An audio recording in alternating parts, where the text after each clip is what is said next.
Have you ever read your Bible and then realized you didn't really understand what you just read? You close the pages, sit there quietly, and think, maybe this just isn't for me. You want to grow, you want to know God, but somehow the words don't seem to click. But what if the problem isn't you? What if it's how you're reading it?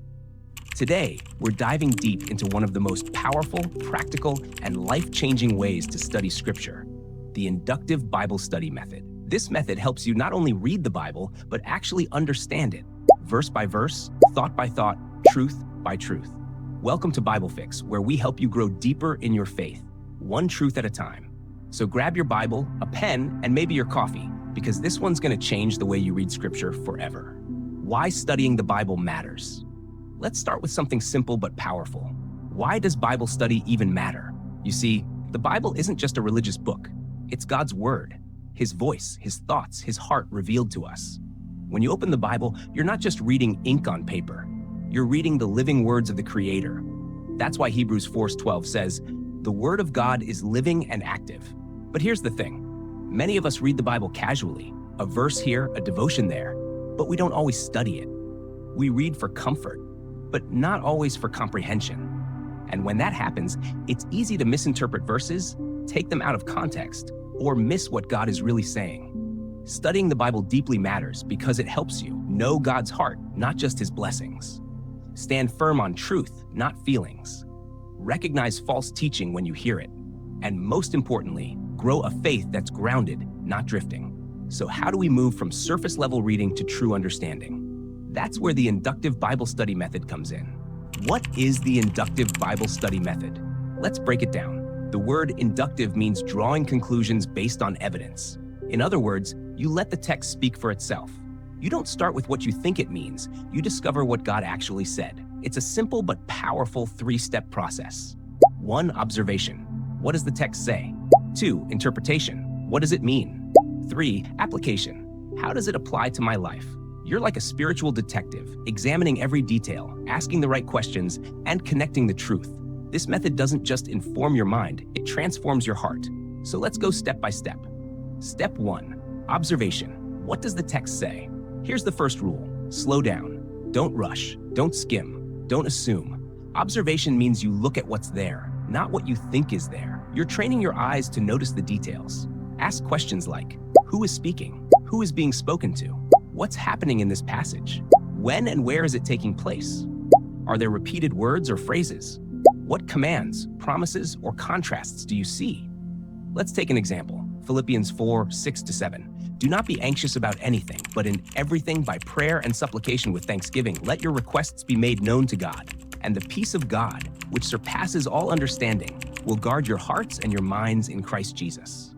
Now pause. Don't interpret yet. Just observe. You might notice words like anxious, prayer, thanksgiving, peace, guard. You can underline or highlight them. You can also look for patterns, like cause and effect.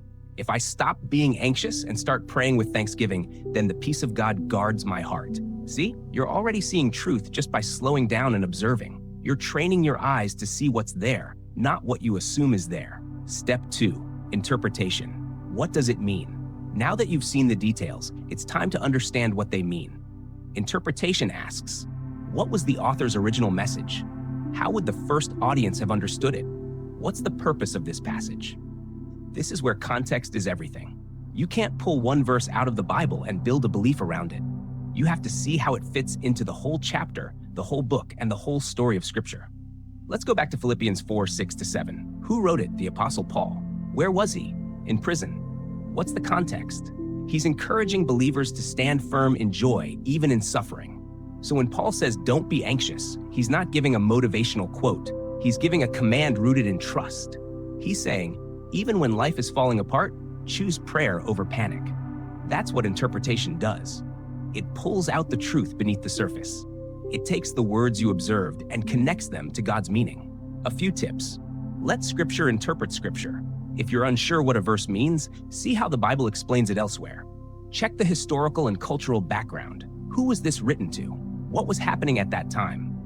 And be careful not to insert your own opinion. The Bible means what God meant, not what we wish it meant.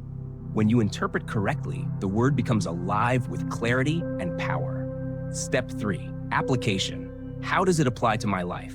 Now we move from head knowledge to heart transformation. This is where many Bible readers stop short. They study, they highlight, they even memorize, but they don't apply. And truth that doesn't transform you isn't truth you've really understood. Application asks, what does this teach me about God? What does it show me about myself? What do I need to change, start, or stop doing? Go back to our example, Philippians 4, verse 7. If Paul says not to be anxious, what does that mean for me today? It means instead of worrying, I should pray. Instead of complaining, I should thank God. Instead of letting my mind spiral, I should let His peace guard me. Application turns study into obedience. It's not about collecting information, it's about living transformation. So after you read, write down one clear action step. Example, today when I start to feel anxious, I'll stop and pray and thank God before asking for help. Then do it. Live it. When you start applying the Bible daily, you'll notice your faith growing deeper and your heart becoming steadier. If this is blessing you so far, if you're realizing there's so much more to Scripture than you thought, then don't forget to like this video, subscribe to BibleFix, and share it with someone who's hungry for God's Word. We make videos every week to help you grow in your faith, one Bible truth at a time. So if you're ready to keep digging deeper, stay with me till the end. Let's make this practical. Here are a few tips to help you start applying the inductive method in your daily routine. Tip number 1, start small. Don't try to study the entire Bible in a week. Choose one short book like Philippians, James, or 1 John. Even one paragraph a day is enough if you go deep. Tip number 2, use a Bible study notebook. Divide each page into 3 sections: observation, interpretation, application. Write what you see, what it means, and how it applies. Tip number 3, use study tools wisely. After you've made your own observations, check resources like Blue Letter Bible, BibleHub, or a study Bible. These help confirm what you've found, but remember, start with the Bible itself first. Tip number 4, pray before and after studying. Ask the Holy Spirit to open your eyes and give you understanding. Psalm 119 verse 18 says, "Open my eyes that I may see wonderful things in your law." Tip number 5, be consistent. The Bible isn't a book you read once. It's food for your soul. Even when you don't feel it, keep showing up. Over time, God's Word will renew your mind and reshape your heart.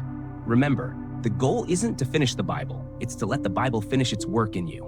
Let's wrap this up. Studying the Bible isn't just for pastors or theologians. It's for every believer who wants to know God personally and live out His truth daily. The Inductive Bible Study Method helps you slow down, dig deeper, and see Scripture for what it truly says. You learn to observe carefully, interpret correctly, and apply personally. When you do, something amazing happens. You don't just read about God, you encounter Him. You don't just memorize verses, you live them. And the Bible stops being confusing, it becomes alive. So the next time you open your Bible, don't rush. Ask, what does it say? Then ask, what does it mean? Finally, how does this apply to my life?